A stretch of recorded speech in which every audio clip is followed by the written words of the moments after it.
Então, boa noite a todos, sejam todos bem-vindos a mais esse Na Escola de Maria.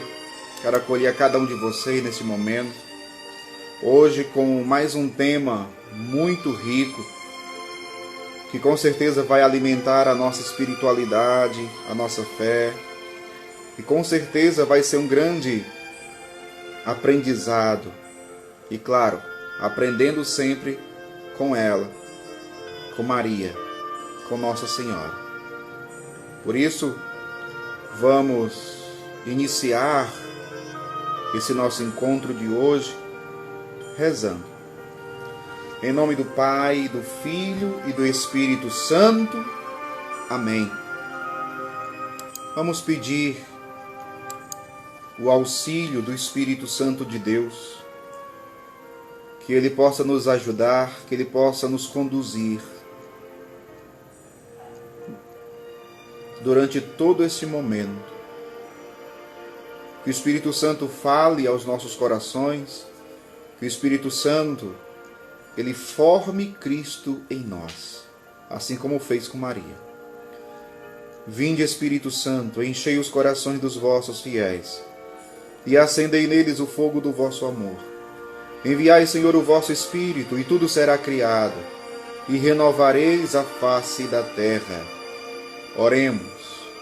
Ó Deus, que instruístes os corações dos vossos fiéis com a luz do Espírito Santo, fazei que apreciemos retamente todas as coisas, segundo o mesmo Espírito, e gozemos sempre de suas consolações, pelo mesmo Cristo, Senhor nosso. Amém.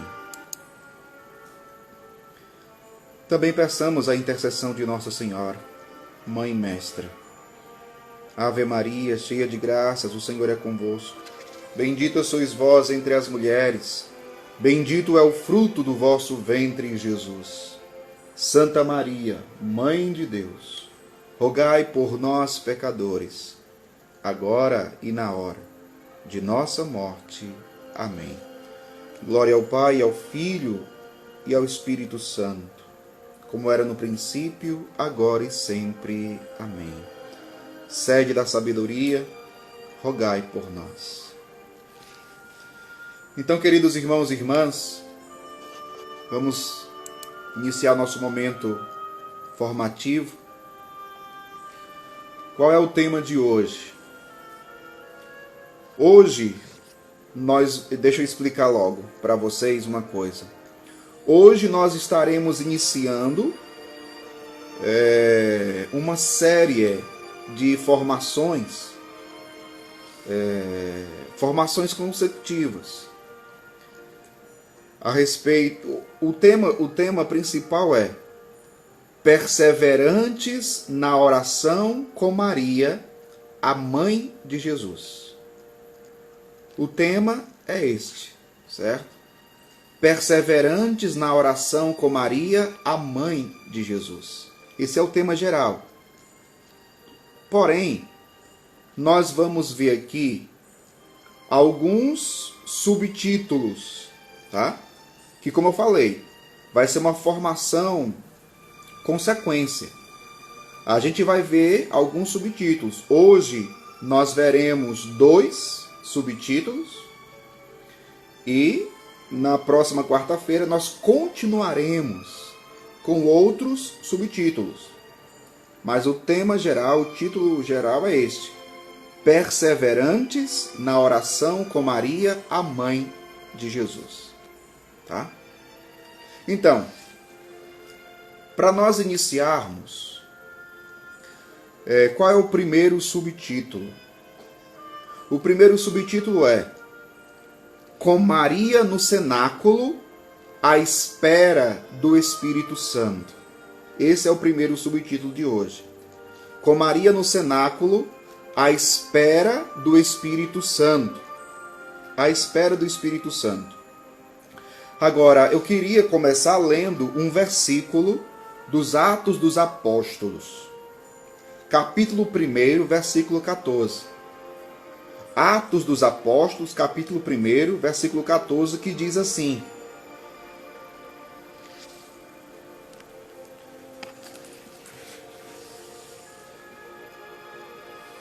todos, unânimes, eram assíduos à oração, com algumas mulheres, entre as quais Maria, a mãe de Jesus, e com os irmãos de Jesus.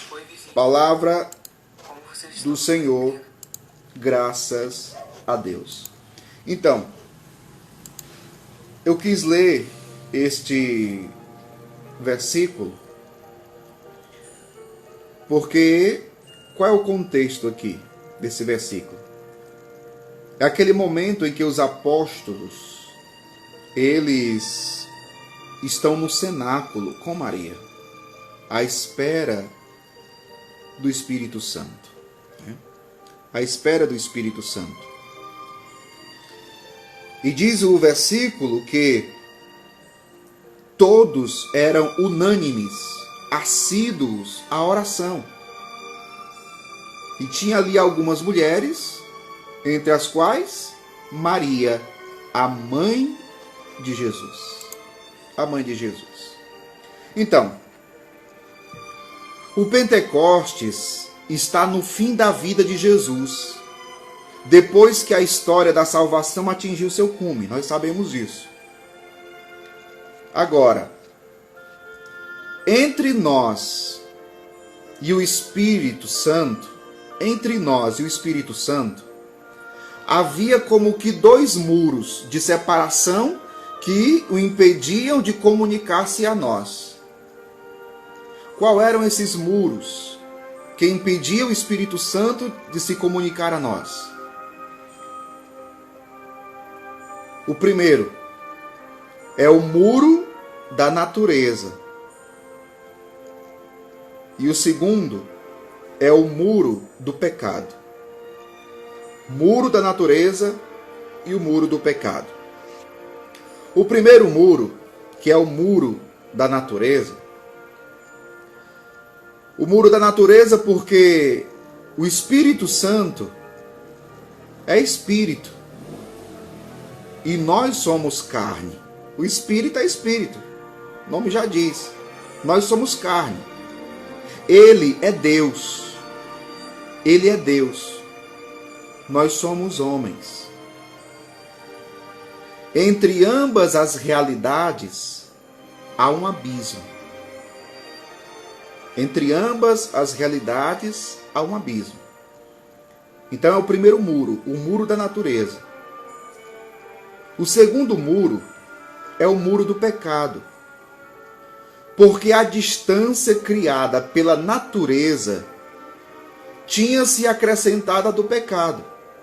Se você for abrir a sua Bíblia, no livro do profeta Isaías, no capítulo 59, versículo 2, lá vai dizer o seguinte: foram os vossos pecados que cavaram um abismo entre vós e o vosso Deus.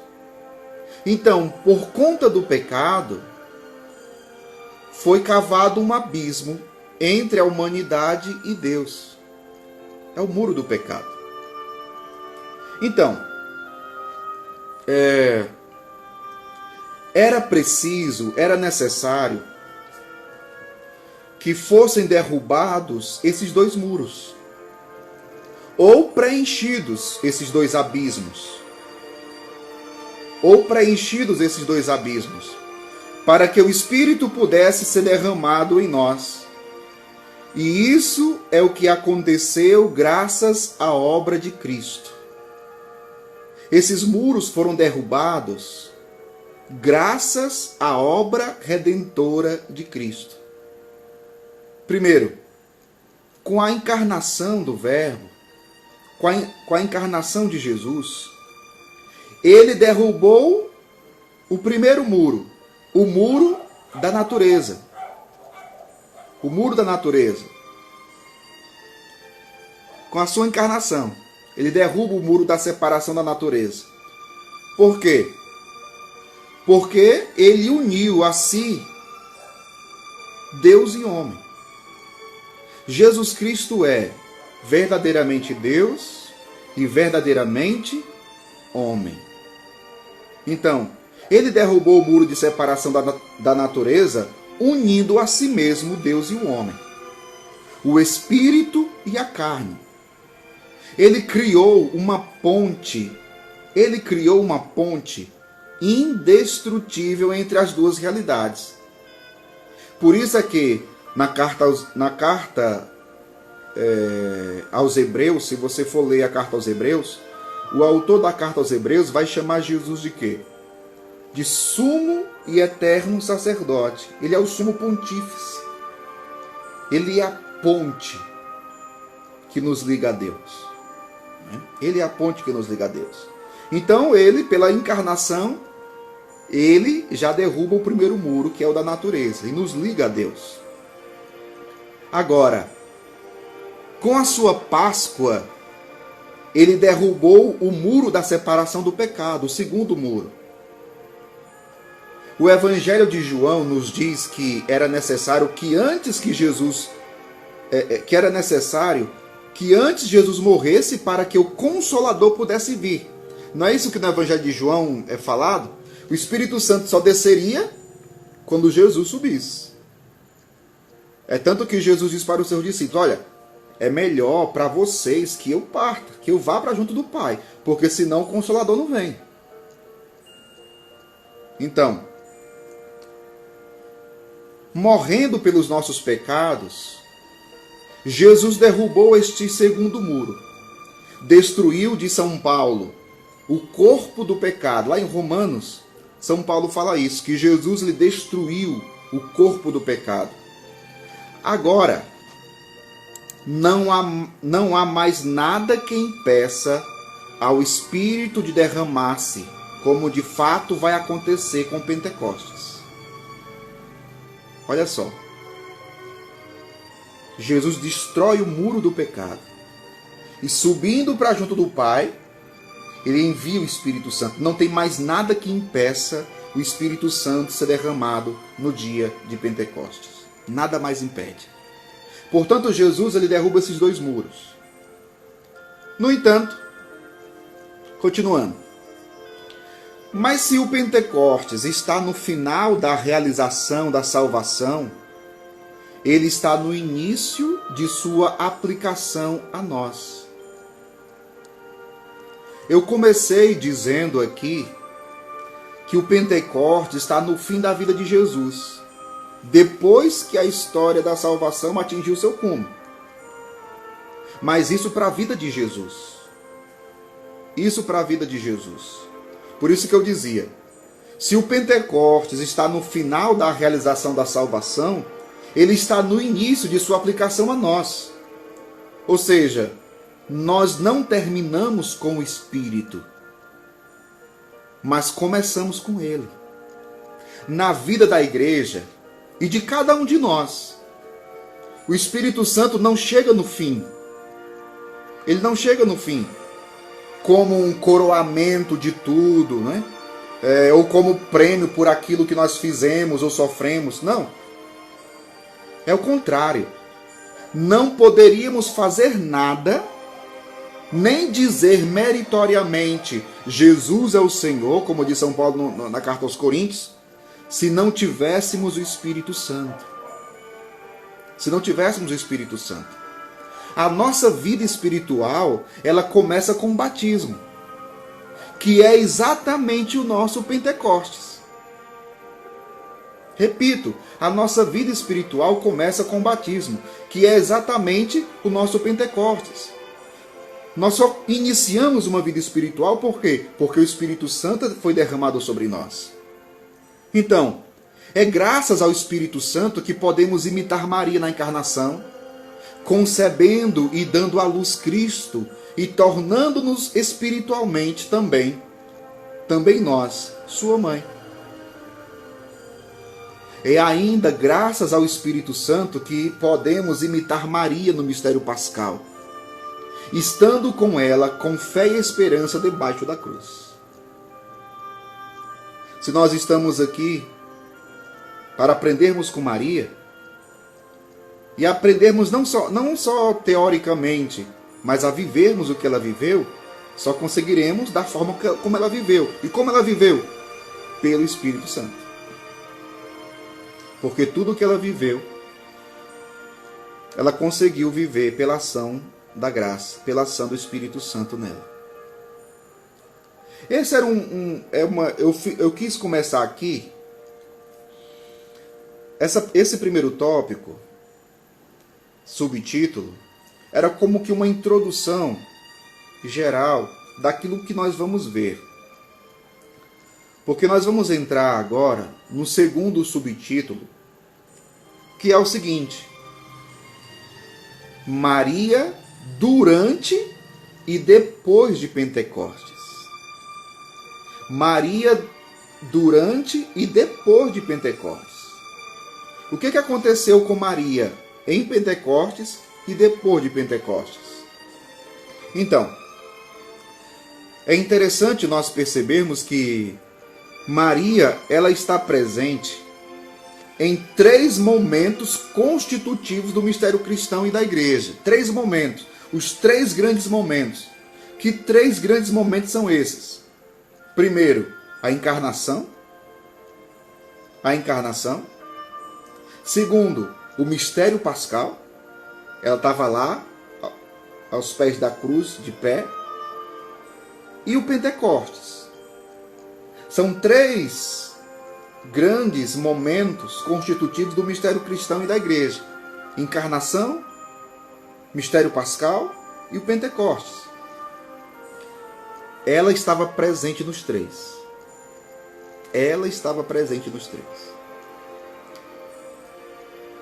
No cenáculo,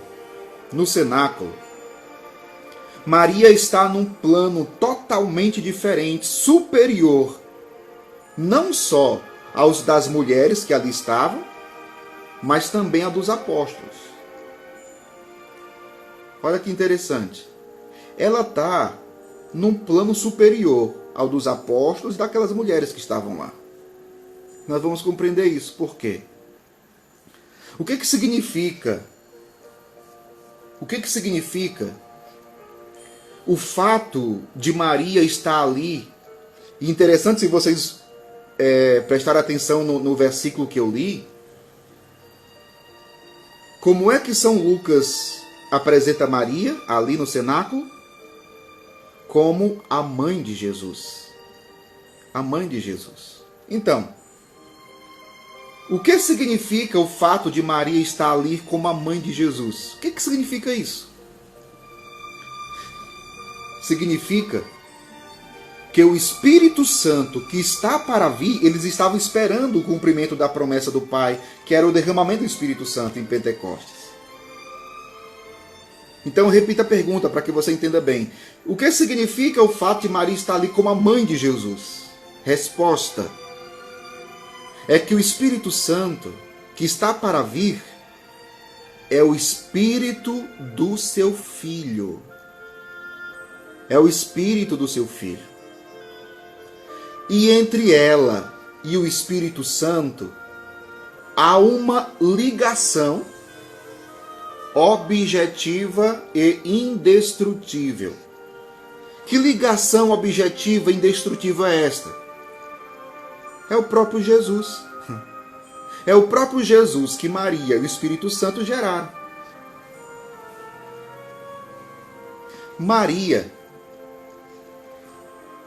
que debaixo da cruz se mostrou como mãe. Maria, que debaixo da cruz se mostrou como mãe da igreja. Aqui no cenáculo, se mostra como sua madrinha. Talvez soe um pouco estranho, mas eu espero que você compreenda bem esse termo madrinha. Não é diminuindo Nossa Senhora, não. Eu vou repetir para que você entenda bem essa parte. Diz o seguinte: Maria, que debaixo da cruz, lembra quando ela estava lá, aos pés da cruz de Jesus? Jesus a entregou para ser a mãe da igreja, e João, o discípulo amado, a levou para sua casa. Então, debaixo da cruz se mostrou como mãe da igreja. E agora, no cenáculo, se mostra como sua madrinha. Por quê? Uma madrinha forte e firme. A madrinha, para poder desempenhar essa função, ela deve ser alguém que já recebeu o batismo. E aqui é interessante que quando se fala de madrinha, o que a gente entende? Por exemplo, qual é a norma da igreja com relação aos batizados, com relação à madrinha? Quando você, por exemplo, é convidado a ser madrinha, você que é mulher, uma das condições para você ser madrinha de batismo, qual é? Que você seja batizada. Que você seja batizada. Se você não for batizada, você não pode ser madrinha. E por que aqui Maria é chamada de madrinha? Porque ela já tinha sido batizada. Interessante que no cenáculo, veja só que interessante. No cenáculo, os apóstolos e aquelas outras mulheres estavam esperando o derramamento do Espírito Santo. Só que Maria já tinha recebido. Maria já tinha recebido o Espírito Santo. Maria já tinha sido batizada no Espírito Santo. Por isso, a expressão aqui, agora você entende, né? Madrinha. Madrinha. A madrinha, para poder desempenhar essa função, deve ser alguém que já recebeu o batismo. Era o caso de Maria. Era o caso de Maria. Uma batizada pelo Espírito Santo que agora, olha só a função de Maria ali no cenáculo, qual é? Ela apresenta a igreja para o batismo no Espírito. Olha que interessante.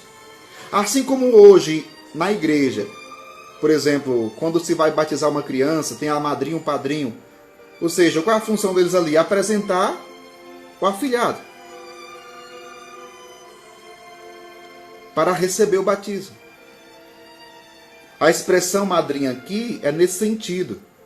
Maria apresenta os apóstolos e aquelas mulheres que estavam lá no cenáculo para receberem o batismo do Espírito. Agora, antes de nos despedir da Mãe de Deus nessa terra, vamos olhar para a sua vida após o Pentecostes. Após o Pentecostes. Historicamente, a gente sabe, nós sabemos que, e a única coisa que nós sabemos, né? Historicamente, a única coisa que nós sabemos é que ela viveu na casa de João. A única coisa. A única coisa. Historicamente falando. Depois de Pentecostes, se você olhar, abrir a sua Bíblia, depois de Pentecostes, Maria desaparece no mais profundo silêncio. Ela desaparece no mais profundo silêncio.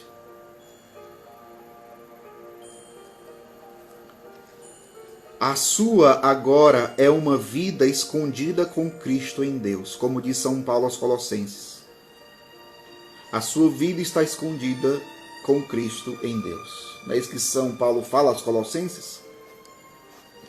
Maria, meu povo, Maria inaugurou, olha só, Maria inaugurou na igreja aquela segunda alma ou vocação, que é a alma escondida, ou, para a gente compreender melhor, a alma orante, ao lado da alma apostólica ou ativa. Olha só. Falando dos apóstolos. Os apóstolos, depois que eles receberam o Espírito Santo, o que foi que aconteceu? Os apóstolos, quando receberam o Espírito Santo, eles vão logo para a praça, vão logo pregar. Eles partem, aí vão pregar o Evangelho em todos os lugares, eles fundam e dirigem as igrejas, enfrentam processos, chegaram a convocar até um concílio. Os apóstolos. A respeito de Maria, nada. Não se diz nada. ela permanece idealmente em oração com as mulheres no cenáculo, mostrando que na igreja a atividade, mesmo pelo reino, não é tudo, sendo indispensáveis às almas orantes que a sustentam.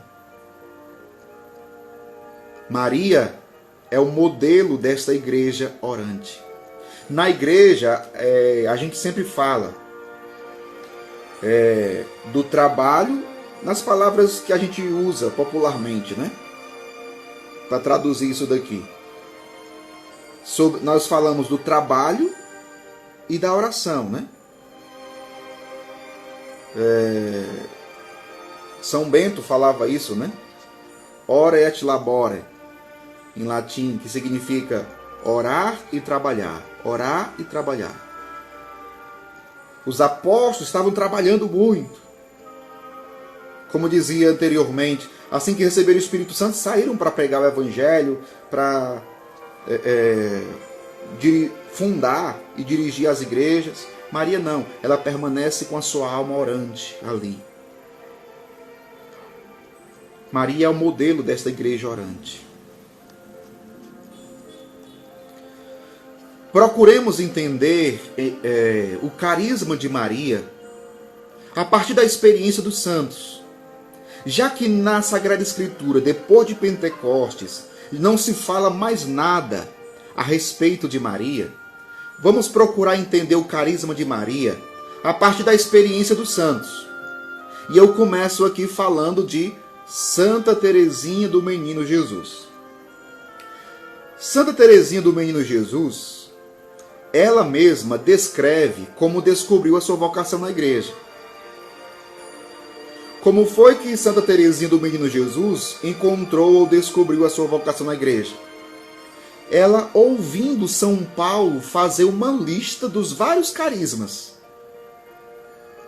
Ela se inflamava do desejo de exercê-los todos. Ela queria todos os carismas. Todos os carismas que São Paulo faz aquela lista de carismas na sua carta aos Coríntios. Santa Teresinha queria todos. Queria todos. Desejava todos. Viver todos. Exercer todos os carismas. Teria desejado... É interessante o que Santa Teresinha fala de si mesma, né? Ela teria desejado ser apóstolo, ela queria ser sacerdote, ela queria ser mártir. Mas como fazer tudo isso? É interessante, se os psicólogos fossem fazer uma análise da vida dos santos, os psicólogos diriam que todos os santos foram loucos. Santa Teresinha queria ser apóstolo, Santa Teresinha queria ser padre, queria ser mártir, queria todos os carismas para ela. Mas como fazer tudo isso? Estes desejos tinham se tornado para ela um verdadeiro martírio. Um verdadeiro martírio. Até que um dia ela descobre algo muito importante. O que foi que ela descobriu? O que foi que ela descobriu? Ela descobriu que o corpo de Cristo tinha um coração. Tinha um coração. Um coração que move todos os membros e sem o qual pararia. E no auge da sua alegria, Santa Teresinha, ela exclamou. Santa Teresinha disse: no coração da igreja, minha mãe, eu serei o amor. Assim eu serei tudo. Santa Teresinha, inflamada de amor, ela queria falar de Jesus para todo mundo. Então, por isso o seu desejo de ter todos os carismas, por isso que ela queria ser padre, queria ser apóstolo, queria ser mártir, queria tudo, porque ela era inflamada do amor de Jesus. Ela vivia um martírio interior, porque, claro, como é que ia conseguir? Não consegue. Por isso que ela compreendeu que o corpo de Cristo é um coração. Ou seja, um coração que move todos os outros membros e sem o qual tudo para. Então ela ficou transbordando de alegria. E ela chegou a dizer, no coração da igreja, minha mãe, eu serei o amor. E sendo o amor, eu serei tudo. O que descobriu Teresa naquele dia? Descobriu a vocação de Maria. Ser na igreja o coração que ama, o coração que ninguém vê, mas que move tudo. De que era, pois, tecida a vida de Maria depois de Pentecostes, meu povo? Era entretecida de oração.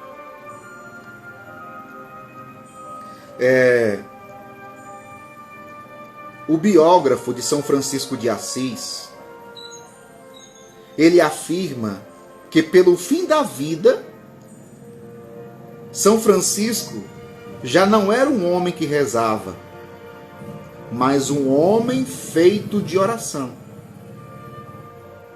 O biógrafo de São Francisco de Assis disse isso. Ele disse que no fim da vida de Francisco, ele já não era um homem que rezava, ele era um homem feito de oração. E aqui a gente levanta o questionamento. O que dizer também da Mãe de Deus? Se pode dizer isso de São Francisco, o que dizer da Mãe de Deus? Não sabemos como era feita essa oração de Maria. Não sabemos. Agora, nós podemos intuir algo partindo daquele conhecimento das coisas espirituais que deduzimos da vida dos santos.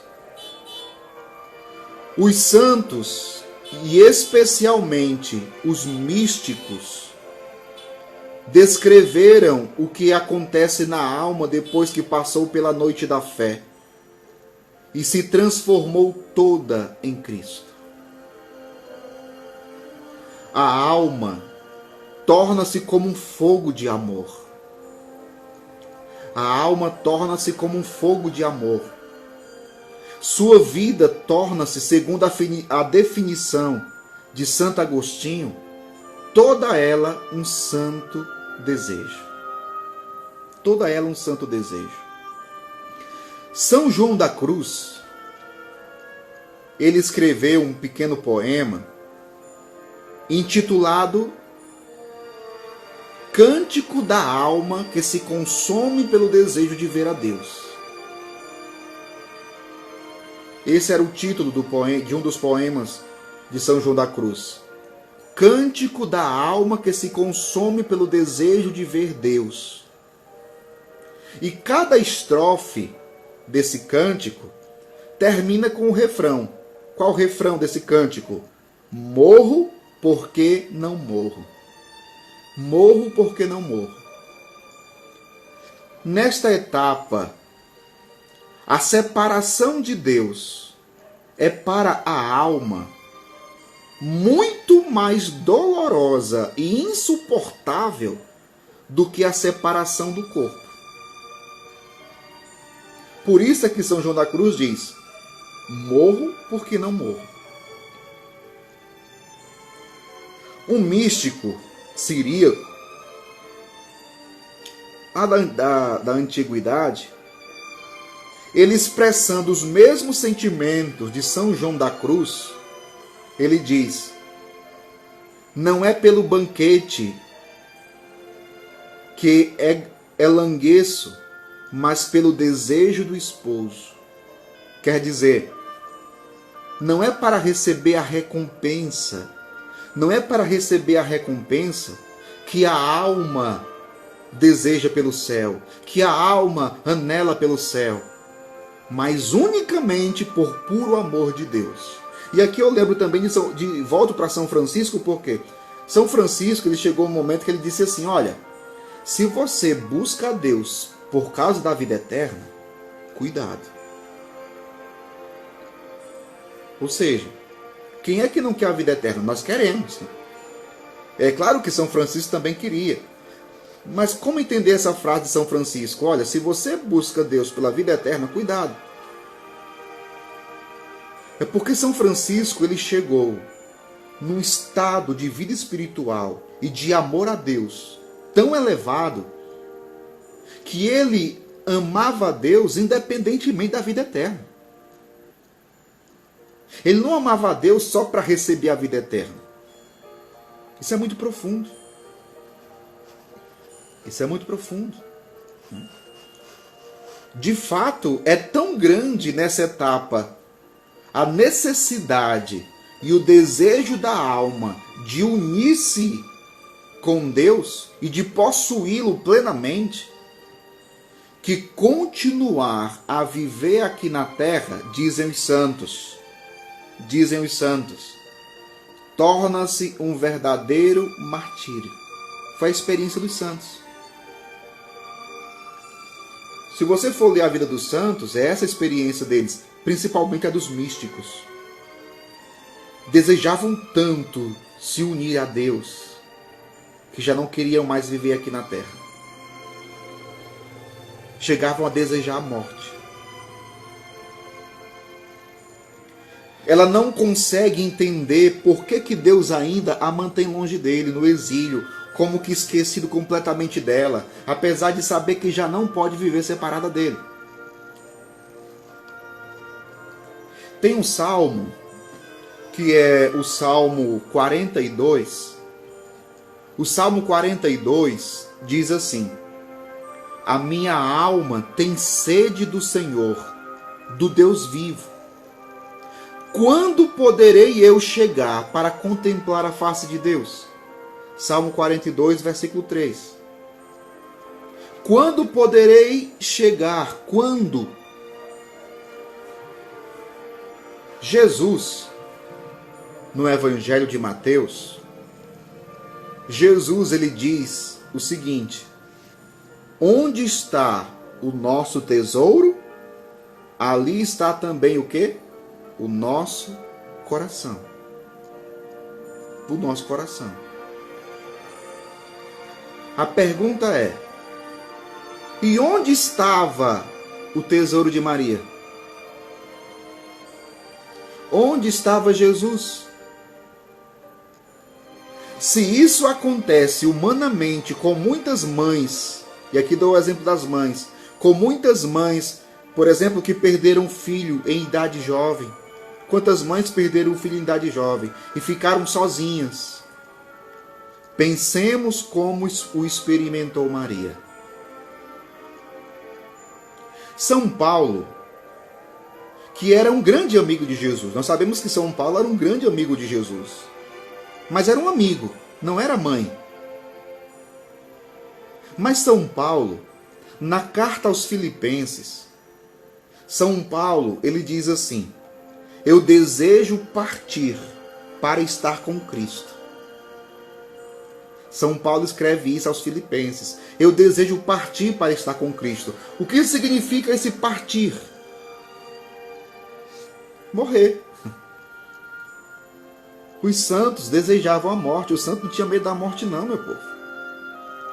Os santos não tinham medo da morte. Pelo contrário, eles a desejavam. Por quê?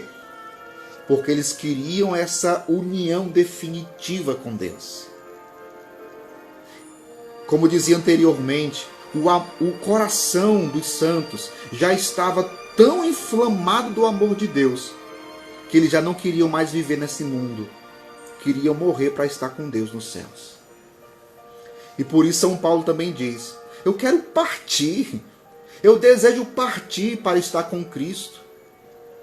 Eu desejo partir para estar com Cristo.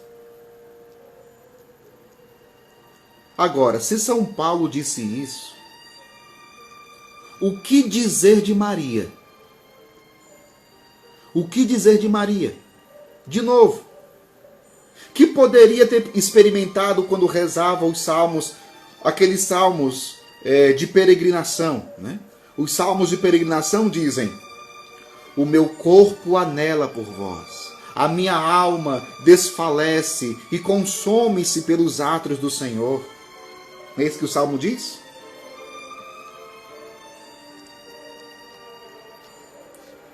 depois de um êxtase em Hóstia, quando seu filho Agostinho, Santo Agostinho, tinha prelibado algo da vida eterna, Santa Mônica, sua mãe, ela dizia o seguinte: que faço ainda aqui?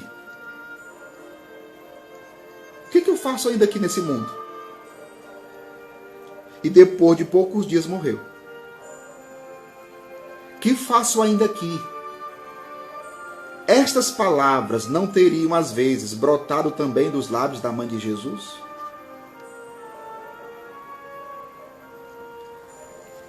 Santo Agostinho, ele explicou bem a essência da oração. Santo Agostinho, ele dizia que a essência da oração é o desejo de Deus, que brota da fé, que brota da esperança e que brota da caridade. Repito para você. Santo Agostinho explicou muito bem que a essência da oração é o desejo de Deus. É o desejo de Deus que brota da fé, da esperança e da caridade. Ele dizia o seguinte: o teu desejo é a tua oração. O teu desejo é a tua oração. Se o desejo for contínuo, a oração vai ser contínua. E aqui é interessante, porque, voltando para o versículo, do início, Atos 1,14, eles eram unânimes e assíduos na oração. Por que muitas vezes nós não somos assíduos na oração? Por que muitas vezes nós não somos constantes na oração? Por que muitas vezes nós não rezamos todos os dias? Porque falta esse desejo em nós. Santo Agostinho está dizendo: o teu desejo é a tua oração. Se o desejo for contínuo, se e somente se o desejo for contínuo, a oração vai ser contínua. Porque o apóstolo São Paulo, ele não disse em vão: orai sem cessar. Na primeira carta aos Tessalonicenses, ele não diz isso? Orai sem cessar? Mas como orar sem cessar se não existe um desejo contínuo? Então, se não quiseres interromper a oração,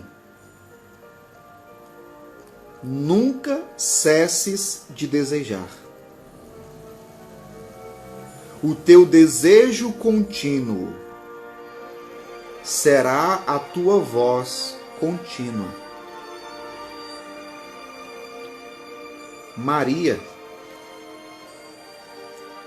ela conheceu a oração contínua. Por quê? Porque contínuo era o seu desejo de Deus. Então, se Santa Teresinha, se São João da Cruz, se São Francisco, se Santo Agostinho, Santa Mônica, todos os santos tiveram esse profundo desejo de Deus, de estarem unidos a Deus, de viverem em comunhão com Deus, de estarem inflamados do amor de Deus, o que dizer de Maria, meu povo? O que dizer de Maria? Então, só lembrando para você o tema de hoje: perseverantes na oração com Maria, a mãe de Jesus. A mãe de Jesus. E aqui eu expliquei e comecei falando de Maria no cenáculo. Maria no cenáculo. Aquela mulher orante. Ela que foi a primeira batizada. Ela, ali no cenáculo, como eu dizia anteriormente, era a única que já tinha recebido o Espírito Santo. Os outros estavam esperando. Mas Maria foi a primeira a ser batizada. Até porque, se isso não tivesse acontecido, Jesus não teria nascido. Porque Maria e o Espírito Santo foi que geraram Jesus. Por isso é que a igreja chama Maria de a esposa do Espírito Santo. Maria é a esposa do Espírito Santo. E nós, meu povo? Onde nós entramos aí? Onde nós entramos aí? Olhando para dentro de nós, nós podemos perceber dentro de nós um coração inflamado de amor por Deus ou um coração frio, sem vida. Olhando para dentro de nós, nós podemos encontrar um profundo desejo de Deus, de encontrar a Deus, de se unir a Deus, ou não? Será que eu estou rezando só porque eu estou com medo da pandemia? Será que eu estou rezando só porque eu estou precisando de alguma coisa e não porque eu amo a Deus?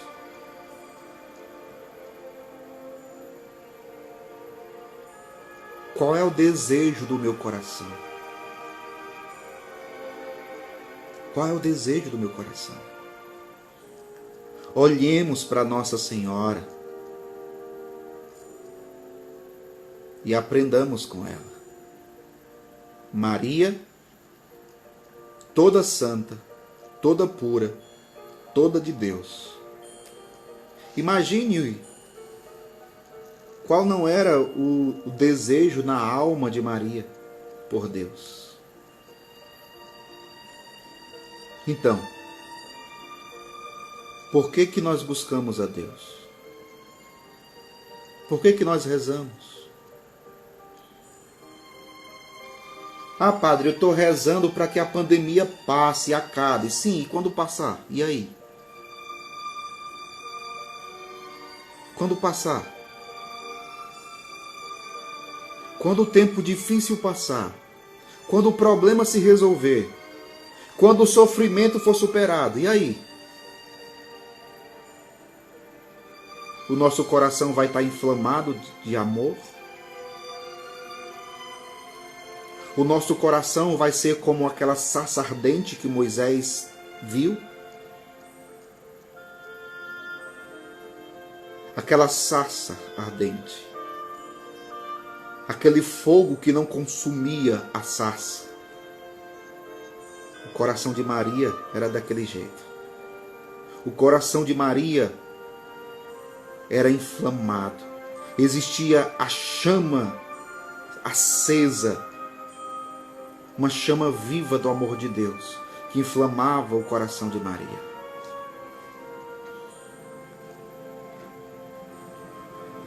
Peçamos a Nossa Senhora que os nossos corações também sejam inflamados desse amor. Que Nossa Senhora interceda, ela que é a esposa do Espírito Santo, que ela interceda para que nós sejamos mergulhados no Espírito Santo. Porque quem acende esse fogo em nós, essa chama do amor de Deus em nós, é o Espírito Santo. É o Espírito Santo. Que Nossa Senhora interceda. Assim como Maria no cenáculo foi como que a madrinha que apresentou a igreja para ser batizada, que ela também interceda por nós para que hoje, agora, amanhã não, hoje, nesse momento, que o Espírito Santo desça sobre mim e sobre você. E que hoje nós sejamos batizados no Espírito Santo, inflamados do amor de Deus. E o nosso maior desejo seja de nos unir a Deus. Aqui já na terra, profundamente unidos ao Senhor, para que um dia, quando chegar o dia da morte, da nossa Páscoa, nós nos unamos ao Senhor eternamente nos céus. E que Nossa Senhora interceda por nós. Ave Maria, cheia de graças, o Senhor é convosco. Bendita sois vós entre as mulheres. Bendito é o fruto do vosso ventre, Jesus. Santa Maria, Mãe de Deus, rogai por nós, pecadores, agora e na hora de nossa morte. Amém. E que desça sobre vós, pela intercessão de Nossa Senhora, a bênção do Deus Todo-Poderoso, o Pai, e Filho e Espírito Santo. Amém. Amém. Um abraço a todos. Deus abençoe. Amanhã, às 3 da tarde, estaremos juntinhos mais uma vez para a oração do terço da Divina Misericórdia. Um forte abraço e que todos sejam inflamados do amor de Deus.